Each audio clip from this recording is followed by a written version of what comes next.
I'm Debbie Peverill, and you're listening to the weekly tip on basicboardgovernance.ca.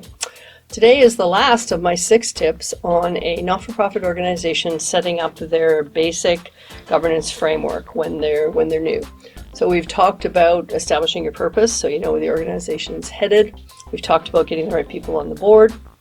We've talked about separating the board functions from management so that everybody understands those things. We've talked about key policies that should be in place, like confidentiality and conflict of interest.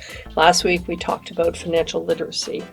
And this last week, we're talking about risk management. And risk management is something I have spoken about quite a bit in my tips. So if you're following this channel, there are lots of other tips about risk management. But initially, the board should be looking at what the threats are to their existence.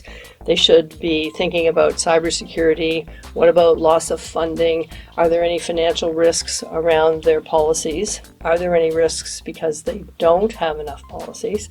Most organizations benefit from setting up a risk register, which is listing every risk that they can think of, figuring out who's responsible for that risk, and how they're mitigating it. Some risks you will take care of by buying insurance.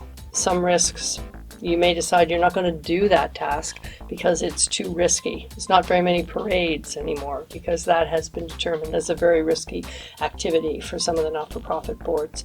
So, you think about it, it's one of the board's primary functions is looking out for risk. So they do this, they find the risks, they mitigate them, they've got the register, and better chance of survival of the organization if the board has taken a look at the risks. So that's it. That's the 6 things that you need to set up in order to have your starter set of the governance framework for a new not-for-profit.